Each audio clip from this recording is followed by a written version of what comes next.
काम आहे की तुमचं निवेदन वरिष्ठ स्तरावर पोहोचवायचं काम आम्ही करू. एवढं काम छत्रपति शिवाजी महाराज की जय। लड़ेंगे जीतेंगे हम सब लड़ेंगे। मनोज दादा तुम आगे बढ़ो, हम तुम्हारे साथ हैं। मनोज दादा तुम आगे बढ़ो, हम तुम्हारे साथ हैं। लड़ेंगे जीतेंगे हम सब लड़ेंगे। लड़ेंगे जीतेंगे हम सब लड़ेंगे। एक मराठा लाख मराठा। एक मराठा लाख मराठा। संविधानिक मार्गाने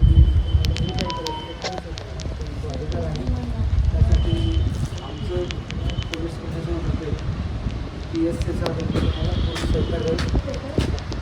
अपेक्षा एवढी आहे की तुमच्यामुळे दुसऱ्यांना त्रास होईल किंवा दोन गटामध्ये काय असं काही विषय वाढेल.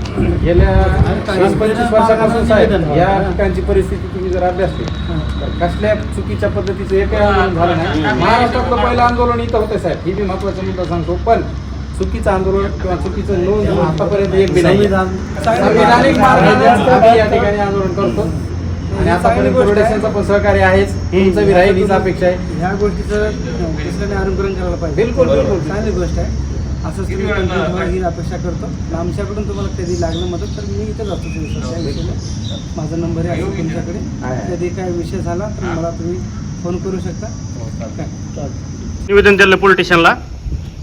आज या ठिकाणी मराठा समाजाच्या आरक्षणासाठी मनोजदादा जरांगे पाटील हे आंतरवली सराटीमध्ये तीव्र उन्हाच्या पाऱ्यामध्ये बाज टाकून भर उन्हाच्या 45-48 डिग्री तापमानामध्ये बसलेले आहेत.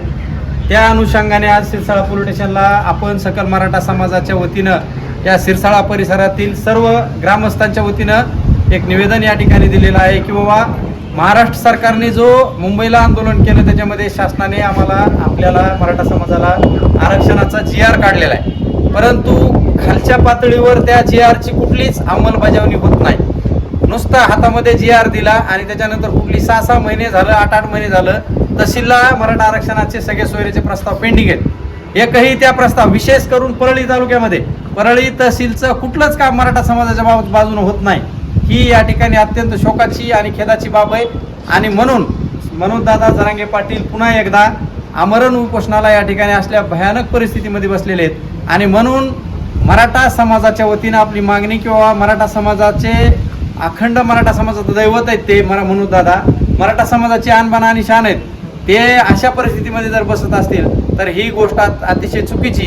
शासनानं लवकरात लवकर याची दखल घ्यावी म्हणून आज पोलीस स्टेशनला या ठिकाणी निवेदन दिले. सरकारने याची काळजी घ्यावी आणि लवकरात लवकर जो काय शासनानं GR काढलेला सगळे सोयऱ्याचा त्याची अंमलबजावणी करावी एवढीच मागणी या ठिकाणी आपली मराठा समाजाची आहे. जर सरकारनं जर दादाच्या आंदोलनाची दखल नाही घेतली तर पुढील तुमची दिशा काय असणार आहे? आतापर्यंत आपण लोकशाही मार्गाने खूप आंदोलनं केलेले आहेत, परंतु जर या ठिकाणी जर मनोजदादांचं बरं वाईट काय झालं तर यावेळेस सरकारला सगळ्या गोष्टी अवघड जात्यात एवढंच या ठिकाणी सांगतो.